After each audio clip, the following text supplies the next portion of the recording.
This week on Health, when heavy-handed politics and medicine don't mix. In Pakistan, the Taliban blocks vaccinations in the tribal belt. The people behind those vaccination campaigns are not Muslims. They are from foreign governments, and they are our true enemies. Next, the health of France's Roma population. Their right to care is being trumped by forced evictions and expulsions. When the police come, they evict us, and we have no choice but to miss our doctor's appointment.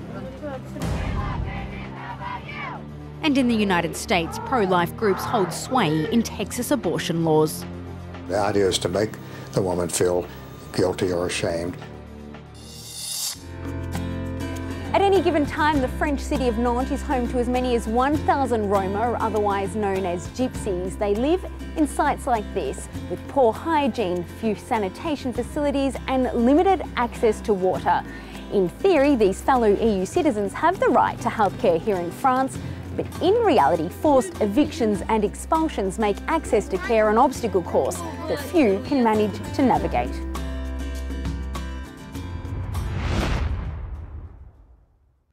This morning, Mariana only has a short journey from her Roma camp in the outskirts of Nantes.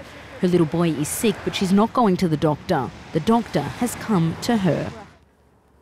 Has your nose been running? Giuseppe has a fever. The nurse prescribes painkillers while a mediator helps to translate the instructions. He should only take it if he has a fever. This van run by Médecins du Monde stops here twice per week, regularly inundated with requests. It's really good that they help us, that they come here to see us, and then treat us for free. 100 metres from here lies the Roma camp, where 14 families have been living since the month of July. No running water and little to no heating. Now they've just learnt they'll soon be evicted. This family shows us the notice. For them, staying here is crucial for their son, who has to travel frequently to the hospital for operations. We've already missed 2 important appointments with the doctor because we were evicted. We explained to the police that we had an urgent meeting that we couldn't miss, but they weren't interested, and so we didn't turn up. Fanny, as mediator, helps as much as she can with appointments and paperwork. Here in France, the Roma population has a right to healthcare. But as she's seen time and time again, the evictions make access difficult. To improve their access to care, to ensure that they remain in good health, the most important thing is stability. This means ending repeated evictions from camps like this one, which really puts people at risk. This hospital in the centre of Nantes is accustomed to patients missing appointments. Already this morning, one mother we'd arranged to follow hasn't turned up. Instead, we meet the Lavia family, who has travelled more than 1 hour for today's consultation. Here, the hospital has a service for the socially disadvantaged, homeless, paperless and often Roma, who tend to have a particular type of health problem. The difference with Roma is that their illness is at a later stage because this population in general hasn't received care, or because they've waited too long and the disease is now more advanced, often with complications. Today's appointment is for 2-month-old Janine. The consultation won't cost her mother a cent, but she doesn't know if Janine can make the next one or the one after that. The authorities have also issued her and her family with an eviction notice. Areski is one of a growing minority in the world. At 30 years of age, he's being treated for polio, a disease he contracted as a baby in Algeria. I have what you could describe as muscular difficulties. My muscles function at around 1 or 2 in 5, so I find it hard to move around normally. Today he's undergoing rehabilitation after several operations on his right leg. Thanks to a vaccine, the last new case of indigenous polio was reported in France in 1989, and around the rest of the world the disease has almost been eradicated. Unfortunately, in certain countries, the vaccination is not implemented. So there's still 3 epidemics in Pakistan, Afghanistan, and Nigeria. And until we eradicate polio in these countries, we can't say we've beaten the disease. In Pakistan, however, politics is playing havoc after the Taliban banned vaccinations in certain tribal regions. There's fears that the anti-polio campaign could be used as cover for America's CIA operations, and it wouldn't be the first time. This next report from France 24's correspondents in Pakistan.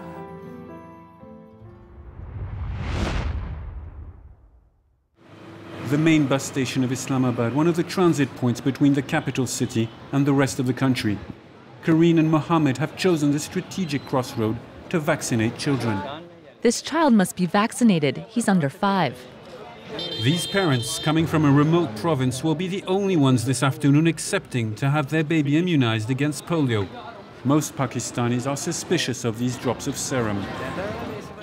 We don't force children to take the serum drops. It always ends up in a fight with the parents. They ask, what's in this vaccine? Why do you give it to him and not to another one? And they think it has no effect. The Shakil Afridi affair is responsible for this climate of suspicion.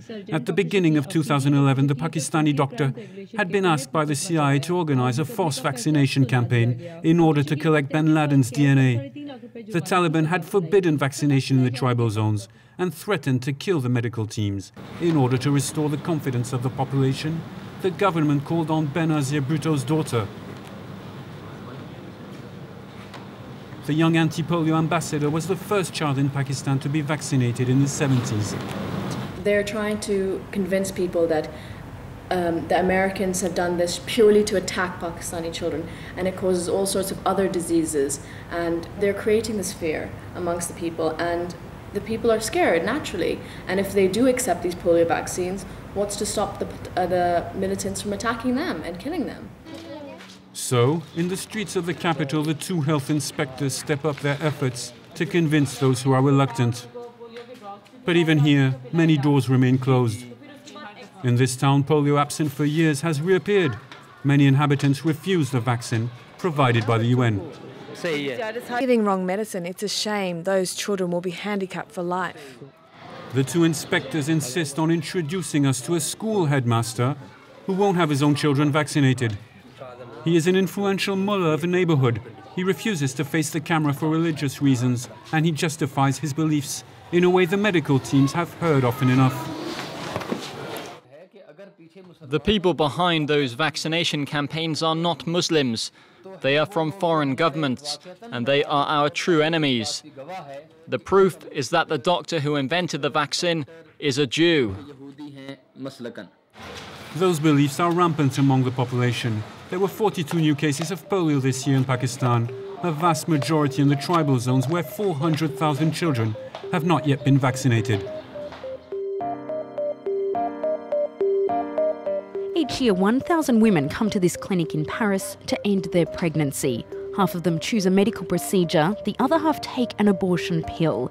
Right now in France, up to 80% of the cost is covered by the state, but as of next year, 100% will be reimbursed. The decision has caused little debate.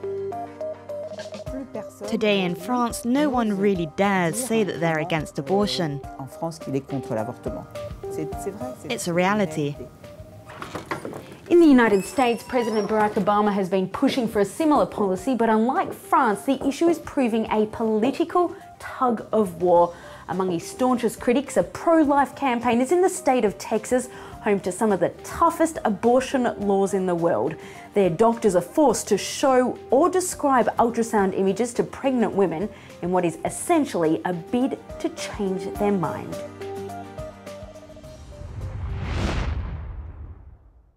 Hello, is it me? In this Texas clinic, this young woman is determined to have an abortion.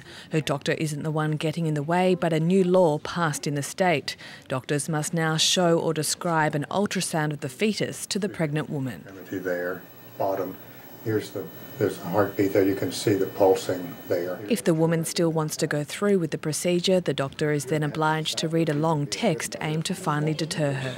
This is anti-abortion groups who have implemented this, and the idea is to make the woman feel guilty or ashamed so that she will not do what she's decided is best for her and her family. This young woman listens to the fetus's heartbeat, but it doesn't change her mind. You know, I know it's living, which I already do know, but I don't want to bring a baby into the world that I can't afford to take care of. Like every day, anti-abortion activists take turns standing outside the clinic. They're forbidden to approach patients at the clinic's doors, but they're still becoming increasingly influential. They helped push through 92 new state restrictions last year that make it more difficult to abort. There's no doubt about it's killing. Absolutely. It is killing. Outside the clinic there are surveillance cameras. Inside, security badges are needed to open every door. Protecting the women as well as the doctors who perform the abortions is necessary. 8 have been murdered in the US in the past 20 years. We get harassment, death threats. We have picketers constantly. They try to intimidate us. They take photographs, they post them on the websites. Popular US radio host and ultra-conservative Rush Limbaugh isn't afraid to weigh in on the moral issue. With 20 million listeners every day, his influence is paramount. This is how he treated a young woman who asked the US Congress to subsidise the pill for students. It makes her a slut, right? Makes her a prostitute. She wants to be paid to have sex. It's a subject at the heart of the US presidential campaign. The 2 White House candidates have opposing views on abortion. Mitt Romney wants to revoke the landmark decision of the Supreme Court, Roe against Wade, dating back to 1973, which legalised abortion in all US states. He's in favour of a ban on abortion across the country, except in cases of rape, incest or risk of life or health of a mother. Barack Obama supports the right to choose. For the father of 2 girls, politics should not interfere with a woman's decision.